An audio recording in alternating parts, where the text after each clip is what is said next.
Hello everyone, I am doing another book review. This time it's The 100-Year-Old Man Who Climbed Out of the Window and Disappeared. Now this was a big hit when it was released.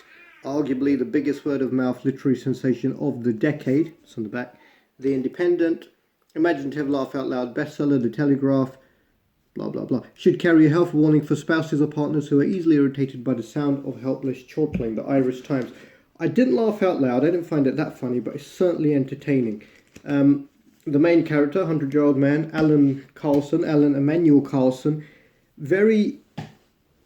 he's like Forrest Gump. Now, Forrest Gump's one of my favourite films, so that's a good thing.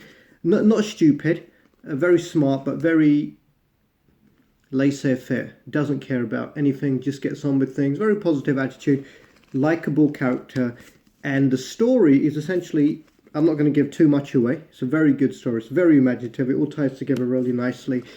There's two stories. One starts when he climbs out of his window at 100 years old on his 100th birthday and disappears. Of course, he doesn't disappear, but the police are after him.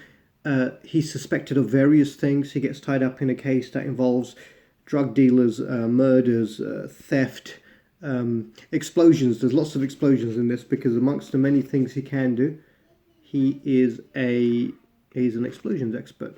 So there's that one story, which is very funny, but not laugh out loud funny. You know, the incompetent police, the stupid newspapers, the characters who are all so ridiculous. You think this can't have been made up.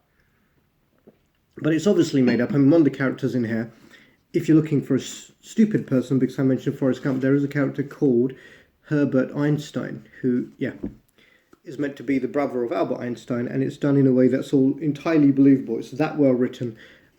Very good story, very cleverly put together. You know, if you were writing a book, it's one of those things where you think, oh, that's clever, I wish I'd done that. Not my favourite book ever, but I'd certainly give it maybe a 7 out of 10. It's 388 pages long.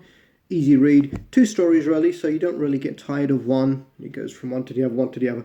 I almost enjoyed the backstory of his life more than the main narrative. But they're both essential. The main narrative wouldn't make so much sense without the backstory. It would be too unbelievable. It might be too unbelievable. I mean, you've got the arms race in there. You've got various American presidents in there. You've got the invention of the atomic bomb in there. You've got gulags in there. You've got Stalin in there. Very good read. The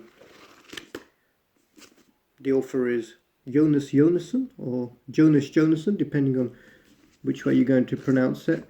And certainly not something I would say to somebody, oh no, you don't want to read that. You do want to read this. It's entertaining. It's a great story. Very imaginative. Good characters. Lots of historical references. Generally enjoyable. You know, it's an enjoyable read. Nothing that's going to make you super intelligent or anything like that, but a very enjoyable read. A good story, a very good story. Uplifting, entertaining. Not hilarious in my opinion, but I'd say, have you read this? No? Well then you should probably read it. It's pretty good. So that's my say on this book. I hope you enjoyed that. I'll probably post another review of another book sooner or later, so see you again soon. Thanks.